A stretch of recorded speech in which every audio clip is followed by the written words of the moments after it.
Okay, Oats and Beans in Tenor Clef. We are going to start the C variation. We are going to start on the D string, funnily enough. We're going to start on E. So if you're looking for E, this is basically, let's see, fourth, fifth, this is like sixth position if you're counting. Your first finger is on the C. So the easiest way to find this is just put your second finger on D, the harmonic, and find it.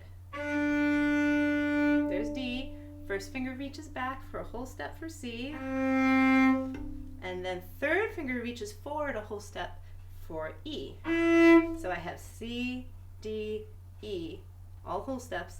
That's your extension pattern with 1, 2, and 3. That's how we start Oats and Beans. All right, we can have our thumb down for this. If you can reach it back, you can have it behind the neck.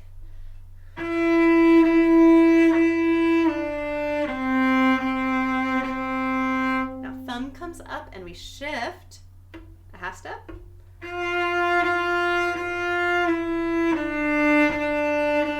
Now if you shift a half step, you've gone up. Your third finger has moved to F. Your second finger is now on E. Your first finger is now on D. So this is a closed finger pattern. It's whole step, half step between 1, 2, and 3. Okay, we're going to shift again, a whole step. First finger shifts up to E. And then second finger's on F. So there's your half step. They're touching. And third finger's on G.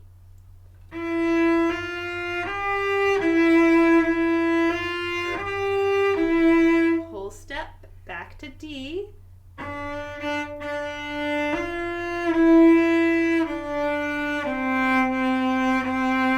And I shifted from the F to the E, which is a tiny, tiny shift. That's 3 different positions for Oats and Beans. We start with our second finger on the D and in an extension position. We shift to our first finger being on the D harmonic, and we have a half step between 2 and 3. We shift up again. You can imagine your thumb being on the D, even though you're not using it. Your first finger's on E, your second finger's on F, so that's a half step. Your third finger's on G, which is a whole step. So as you shift from this first position to it's sixth. We'll call it sixth. Sixth position, seventh position, and eighth position, which we don't really think in this area. You shift through these 3 positions. You're using 3 different finger patterns. So let me just play it one more time, straight through.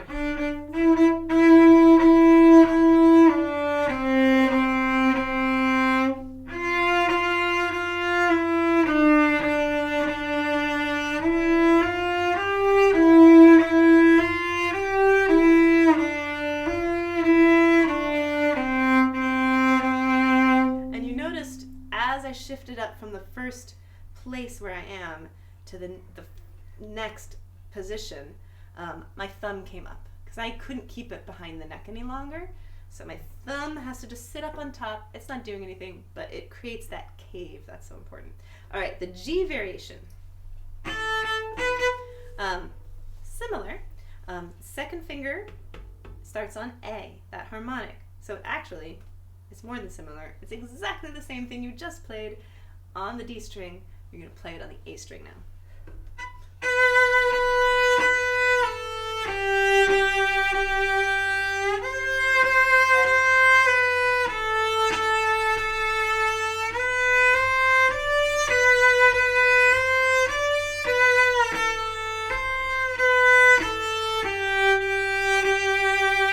So again, pay attention to your pattern. Extension pattern. And then you shift, so you have a whole step between 1 and 2 and a half step between 2 and 3. You shift, so you have a half step between 1 and 2 and a whole step between 2 and 3. So just be really conscious, and then when you come back, you've got that whole step between 1 and 2, half step between 2 and 3, and then you come back to the extension pattern.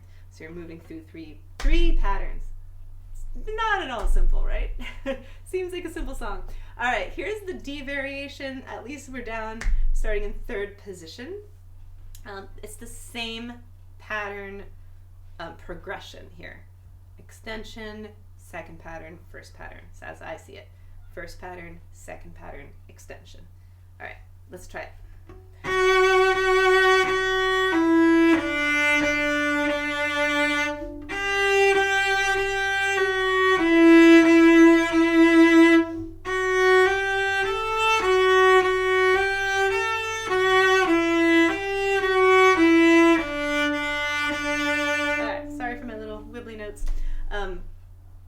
So just be aware that that third position that you're shifting to, it's actually fifth position, but the third one in order, the highest one, you could put your third finger on the A harmonic, but because we're keeping it sort of low in the third and fourth position, you might as well use your fourth finger and just continue to use standard finger patterns that you learned in these positions. So forget the 3-finger patterns for now and just keep your fourth finger on the A, so everything stays nice and blocked. Whatever that means. All right, so the A variation, you're going to start with your thumb on the A harmonic. And we're starting with the note C sharp, but for this position that we're in, it's just what I call home position for thumb positions. The first one we learned where our thumb is on the harmonic. So here you are. A is on the harmonic, first finger's on B, second finger's on C sharp.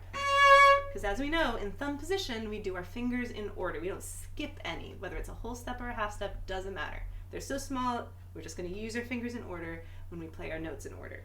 All right, so there we're starting with our finger pattern. And then later on, we're going to use third finger on D. And there's a half step there between C sharp and D that we are going to make sure they're touching. All right, so here we are, variation A.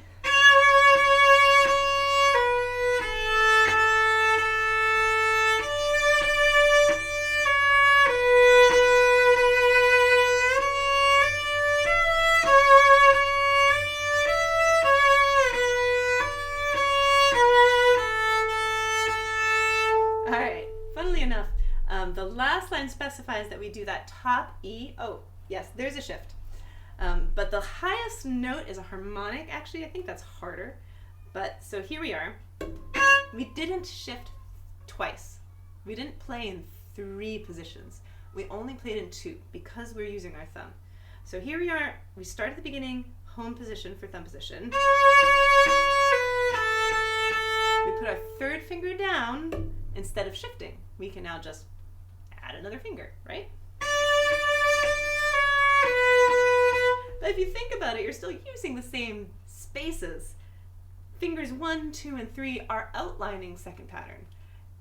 Even though you're using all of these things together in one position, you can still be aware of your whole steps and half steps. All right, now we have to shift. First finger goes to C sharp, which means thumb goes to B. We're moving our whole arm up a whole step. That means now C sharp and D, which are still a half step and are still touching, are now first finger and second finger. So C sharp and D at the beginning of the second line. And you can play a harmonic here. You just have to let go of everything else, which I think is super hard.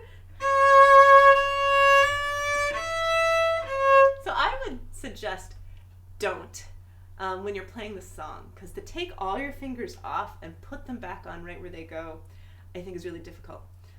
However, when you're practicing it, you can use that harmonic to tell yourself, oh, I got there. I hit the right note. So here we are. Before I shift back, I might just go like this and just check. Yeah, that's an E. All right, now I shift back a whole step and I'm back to not having to shift ever again.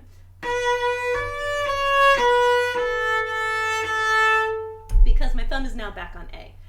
And nicely enough, that last measure, it specifies that the thumb plays a harmonic for those first 2 quarter notes. That's nice because it's not too hard, you're not having to lift up any other fingers, and you can check. Did I get back to where I was supposed to be? Is that really the right note? So use that. That's the trickiest one, but there you go. That's Oats and Beans in Tenor Clef.